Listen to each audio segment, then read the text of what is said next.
It has been more than 16 years since a civilian working for the Navy was charged with passing secrets to Israel. Jonathan Pollard pled guilty to conspiracy to commit espionage and is serving a life sentence. At first, Israeli leaders claimed Pollard was part of a rogue operation, but later took responsibility for his work. Now, Fox News has learned some U.S. investigators believe that there are Israelis again very much engaged in spying in and on the U.S., who may have known things they didn't tell us before September 11th. Fox News correspondent Carl Cameron has details in the first of a four-part series. Since September 11th, more than 60 Israelis have been arrested or detained, either under the new Patriot anti-terrorism law or for immigration violations. A handful of active Israeli military were among those detained, according to investigators, who say some of the detainees also failed polygraph questions when asked about alleged surveillance activities against and in the United States. There is no indication that the Israelis were involved in the 9/11 attacks, but investigators suspect that the Israelis may have gathered intelligence about the attacks in advance and not shared it. A highly placed investigator said there are, quote, tie-ins, but when asked for details, he flatly refused to describe them, saying, quote, evidence linking these Israelis to 9/11 is classified. I cannot tell you about evidence that has been gathered. It's classified information. Fox News has learned that one group of Israelis, spotted in North Carolina recently, is suspected of keeping an apartment in California to spy on a group of Arabs who the United States is also investigating for links to terrorism. Numerous classified documents obtained by Fox News indicate that even prior to September 11th, as many as 140 other Israelis had been detained or arrested in a secretive and sprawling investigation into suspected espionage by Israelis in the United States. Investigators from numerous government agencies are part of a working group that's been compiling evidence since the mid-90s. These documents detail hundreds of incidents in cities and towns across the country that investigators say, quote, may well be an organized intelligence gathering activity. The first part of the investigation focuses on Israelis who say they are art students from the University of Jerusalem and Bezalel Academy. They repeatedly made contact with U.S. government personnel, the report says, by saying they wanted to sell cheap art or handiwork. Documents say they, quote, targeted and penetrated military bases, the DEA, FBI, and dozens of other government facilities, and even secret offices and unlisted private homes of law enforcement and intelligence personnel.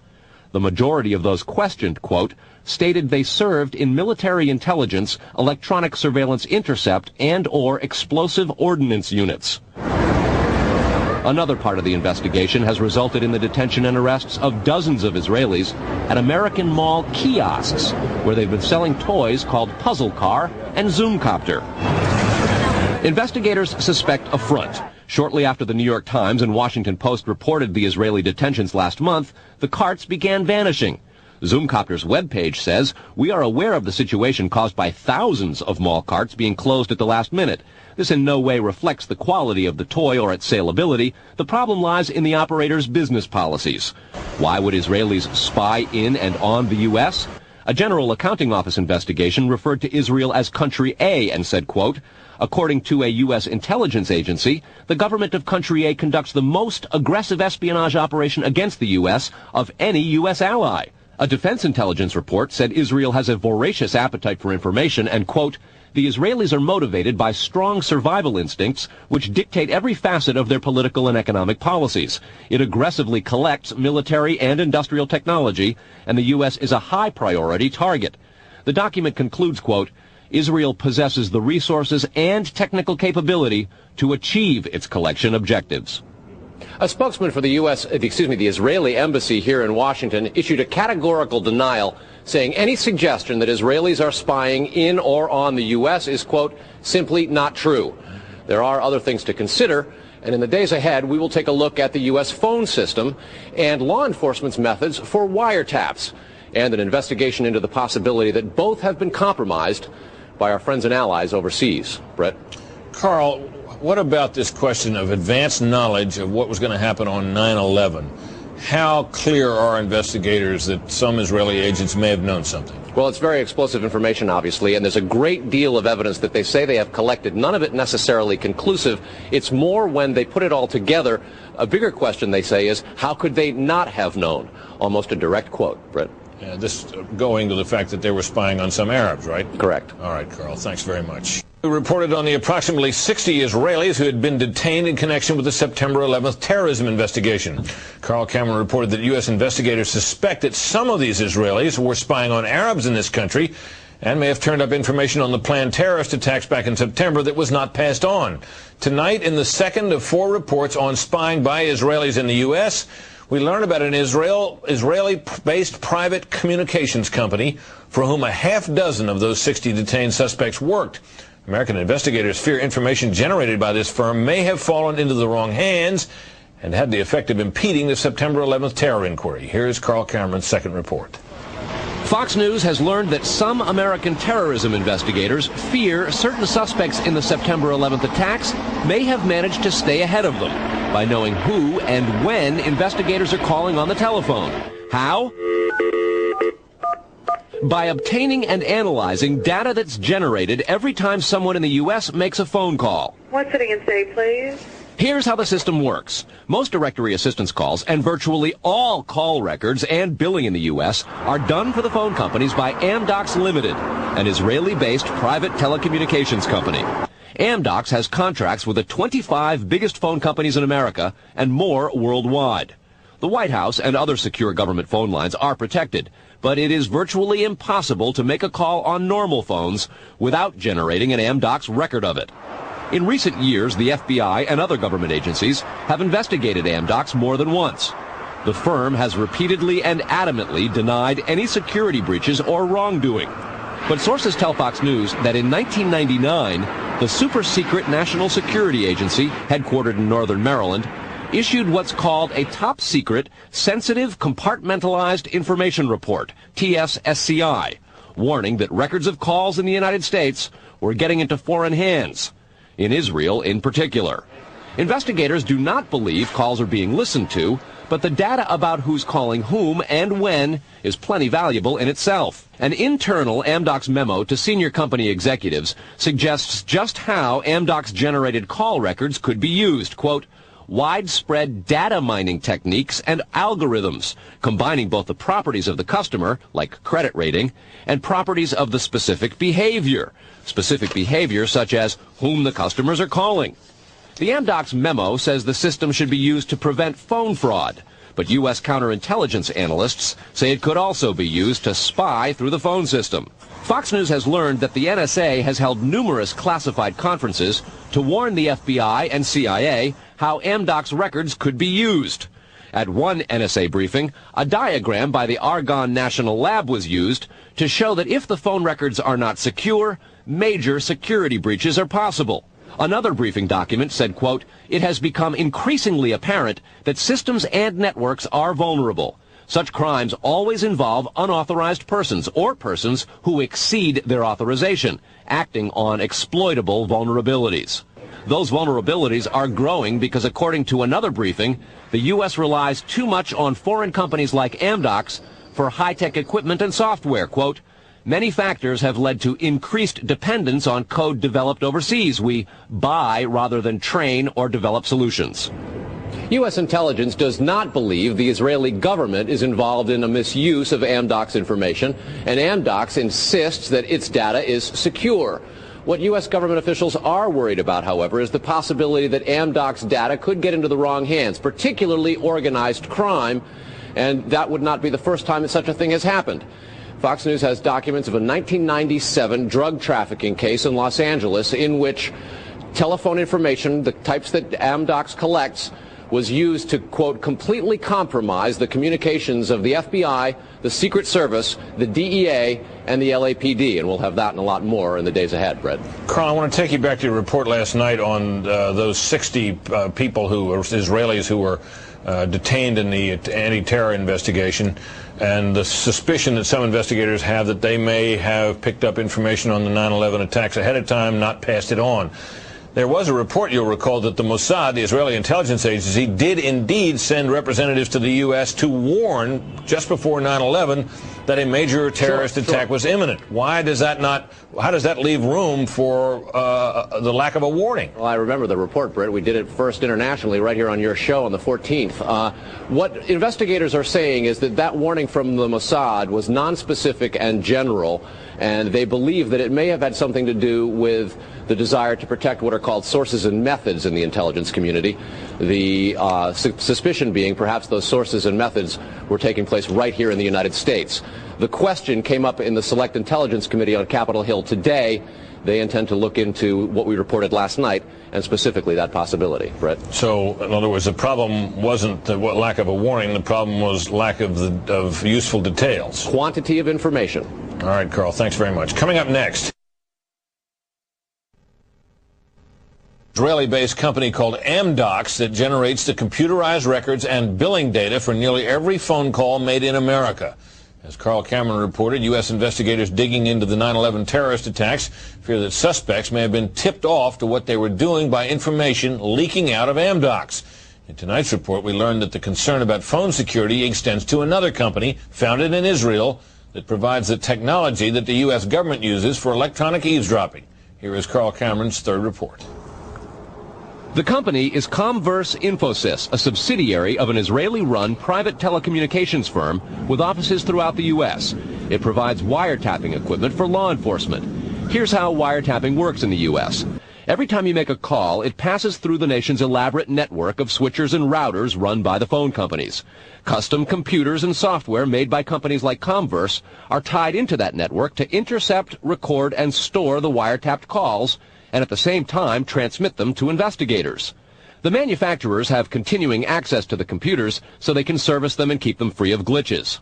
This process was authorized by the 1994 Communications Assistance for Law Enforcement Act, or CALEA. Senior government officials have now told Fox News that while CALEA made wiretapping easier, it has led to a system that is seriously vulnerable to compromise and may have undermined the whole wiretapping system. Indeed, Fox News has learned that Attorney General John Ashcroft and FBI Director Robert Mueller were both warned October 18th in a hand-delivered letter from 15 local, state, and federal law enforcement officials who complained that, quote, law enforcement's current electronic surveillance capabilities are less effective today than they were at the time CALEA was enacted. Comverse insists the equipment it installs is secure, but the complaint about this system is that the wiretap computer programs made by Comverse have in effect a back door through which wiretaps themselves can be intercepted by unauthorized parties. Adding to the suspicions is the fact that in Israel, Comverse works closely with the Israeli government and under special programs gets reimbursed for up to 50% of its research and development costs by the Israeli Ministry of Industry and Trade. But investigators within the DEA, INS, and FBI have all told Fox News that to pursue or even suggest Israeli spying through Comverse is considered career suicide. And sources say that while various FBI inquiries into Comverse have been conducted over the years, they've been halted before the actual equipment has ever been thoroughly tested for leaks. A 1999 FCC document indicates several government agencies expressed deep concerns that too many unauthorized, non-law enforcement personnel can access the wiretap system. And the FBI's own nondescript office in Chantilly, Virginia, that actually oversees the CALEA wiretapping program, is among the most agitated about the threat. But there is a bitter turf war internally at FBI. It is the FBI's office in Quantico, Virginia that has jurisdiction over awarding contracts and buying intercept equipment. And for years they've thrown much of the business to Comverse. A handful of former U.S. law enforcement officials involved in awarding Comverse government contracts over the years now work for the company. Numerous sources say some of those individuals were asked to leave government service under what knowledgeable sources call troublesome circumstances that remain under administrative review within the Justice Department. And what troubles investigators most, particularly in New York in the counterterrorism investigation of the World Trade Center attack, is that on a number of cases, suspects that they had sought to wiretap and surveil immediately changed their telecommunications processes. They started acting much differently as soon as those supposedly secret wiretaps went into place. Brett? Carl, is there any reason to suspect in this instance that the Israeli government is involved? No, there's not, but there are growing instincts and an awful lot of law enforcement officials in a variety of agencies who suspect that and have begun compiling evidence and a highly classified investigation into precisely that possibility. Brett? All right, Carl, thanks very much. On a long-standing government espionage investigation, federal officials this year have arrested or detained nearly 200 Israeli citizens suspected of belonging to a, quote, organized intelligence gathering operation. The Bush administration has deported most of those arrested after September 11th, although some are in custody under the new anti-terrorism law. Cameron also described an investigation into the possibility that an Israeli firm generated billing data that could be used for intelligence purposes, and described concerns that the federal government's own wiretapping system may be vulnerable. Tonight, in part 4 of the series, we'll learn about the improbable roots of the probe, a drug case that went bad 4 years ago in L.A. Los Angeles, 1997. A major local, state, and federal drug investigation sours. The suspects? Israeli organized crime, with operations in New York, Miami, Las Vegas, Canada, Israel, and Egypt. The allegations? Cocaine and ecstasy trafficking and sophisticated white-collar credit card and computer fraud. The problem? According to classified law enforcement documents obtained by Fox News, the bad guys had the cops' beepers, cell phones, even home phones under surveillance. Some who did get caught admitted to having hundreds of numbers and using them to avoid arrest. Quote, this compromised law enforcement communications between LAPD detectives and other assigned law enforcement officers working various aspects of the case. The organization discovered communications between Organized Crime Intelligence Division detectives, the FBI, and the Secret Service. Shock spread from the DEA to the FBI in Washington and then the CIA. An investigation of the problem, according to law enforcement documents, concluded, quote, the organization has apparent extensive access to database systems to identify pertinent personal and biographical information. When investigators tried to find out where the information might have come from, they looked at Amdocs, a publicly traded firm based in Israel. Amdocs generates billing data for virtually every call in America, and they do credit checks. The company denies any leaks, but investigators still fear that the firm's data is getting into the wrong hands. When investigators checked their own wiretapping system for leaks, they grew concerned about potential vulnerabilities in the computers that intercept, record, and store the wiretapped calls. A main contractor is Comverse Infosys, which works closely with the Israeli government and under a special grant program is reimbursed for up to 50% of its research and development costs by Israel's Ministry of Industry and Trade. Asked this week about another sprawling investigation and the detention of 60 Israelis since September 11th, the Bush administration treated the questions like hot potatoes. I would just refer you to the Department of Justice with it. I'm not familiar with the report. I'm aware that some Israeli citizens have been detained. With respect to why they are being detained and the other aspects of your question, whether it's because they are in intelligence services or what they were doing, I will defer to the Department of Justice and the FBI to answer that. Beyond the 60 apprehended or detained and many deported since September 11th, another group of 140 Israeli individuals have been arrested and detained in this year in what government documents describe as, quote, an organized intelligence gathering operation designed to, quote, penetrate government facilities. Most of those individuals said they had served in the Israeli military, which is compulsory there, but they also had, most of them, intelligence expertise and either worked for Amdocs or other companies in Israel that specialize in wiretapping. Earlier this week, the Israeli embassy here in Washington denied any spying against or in the United States. Tony? Carl, we've heard the comments from Ari Fleischer and Colin Powell. What are officials saying behind the scenes? Well, there's real pandemonium described at both the FBI, the DEA, and the INS. A lot of these problems have been well known to some investigators, many of whom have contributed to the reporting on this story. And what they say is happening is supervisors and management are now going back and collecting much of the information because there's tremendous pressure from top levels of all of those agencies to find out exactly what's going on. At the DEA and the FBI already, a variety of administrative reviews are underway in addition to the investigation of the phenomenon. They want to find out how it is that all this has come out, as well as be very careful because of the explosive nature and very political ramifications of the story itself. Tony? All right, Carl, thanks.